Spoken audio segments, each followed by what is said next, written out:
Well, hello, everybody. Steven Sitkowski here. Welcome to this week's edition of my Market Insights. Hope everybody's had a fabulous week. It is January 29th. Let's take a look at what's going on out there. Just very quickly want to remind you that everything we do here is for educational and informational purposes only, not intended as investment advice. So let's move in the markets. Well, 19% of the S&P is going to be recording earnings this week, and we have some huge market movers, and I'll talk to you about those in a bit. We got the Fed announcement due out on Wednesday. Huge probability that they will hold interest rates exactly where they are. Oil's hit a 2-month high due to some additional conflicts in the Middle East. Of course, when there are not conflicts in the Middle East, but tensions are running high there now. 10-year Treasury sits at 4.105, and oil ticked up to $77.02 per barrel. So what are we watching this week? Nothing coming out today. Tomorrow, the JOLTS report. It's the job openings and consumer confidence, two very important numbers. Wednesday, we have the Chicago Business Barometer, the ADP employment number, and the biggie, the Fed announcement. On Thursday, initial jobless claims will come out. Our manufacturing PMI will be announced, as well as the ISM manufacturing, kind of a state of the economy, if you will. On Friday, we get the unemployment number. Latest print was 3.8%, and the hourly wages. So there's a lot happening this week that could have a significant impact on the stock market. Last week's heat map. So some nice winners.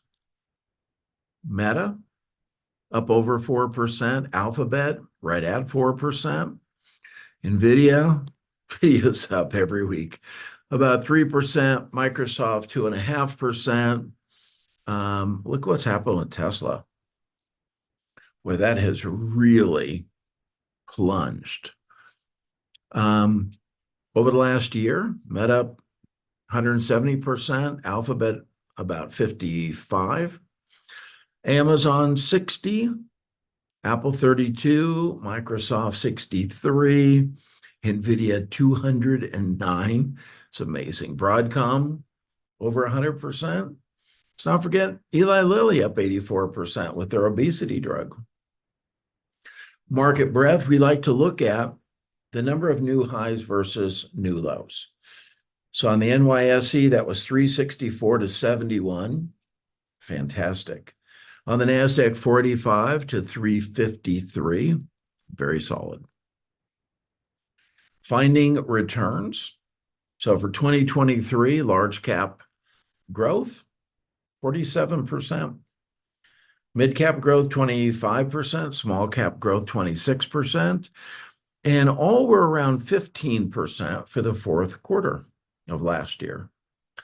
Returns on the NASDAQ, January, the best month of the year. So generally, when the Fed pauses interest rates, their first rate cut happens 8 months later. Guess what? In March, it'll be 8 months.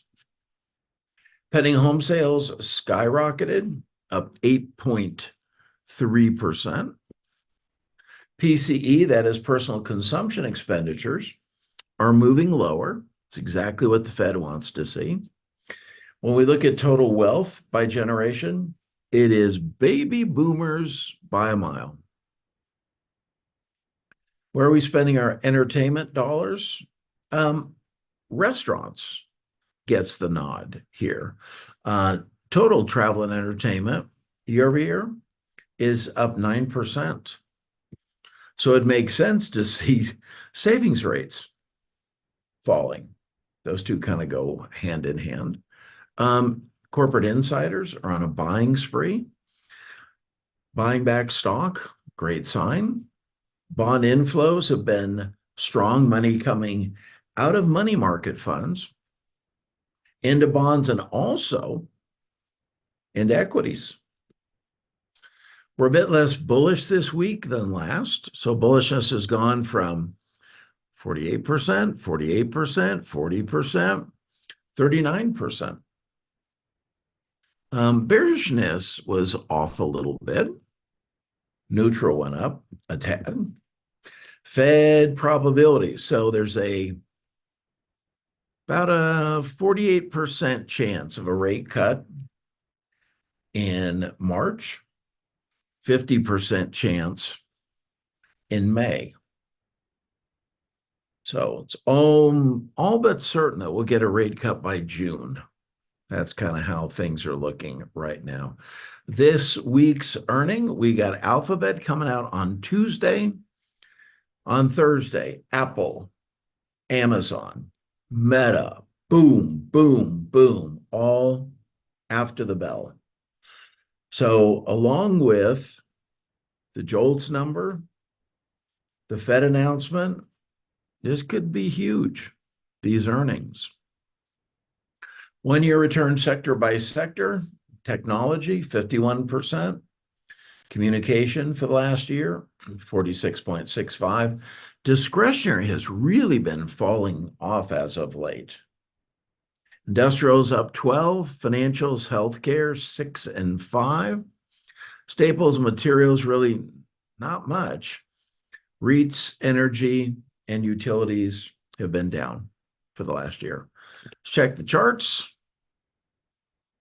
See what's going on. Let's look at the SPX. This is the S&P 500. And just really solid. You know, you look at that yellow line, that's 50-day moving average sloping upward. And the index trending up nicely as well. If we wanted to draw a recent trend line, it looks something like that. So everything looks nice and bullish for the moment, even though investors seem to feel a little bit nervous about things. Frankly, I feel pretty damn good about the market. Big tech, this is the triple Qs, also strong. And IWM, the Russell 2000, kind of moving sideways. So after this nice move and a little bit of a sell-off, it bounced off of the 50-day, crawled up, and now it's just kind of moving in a sideways pattern. But it has kind of lagged the S&P and the NASDAQ for the last couple of years. All right, there's your market insights for this week. I'll be back with you next week. Until then, stay blessed. Bye for now.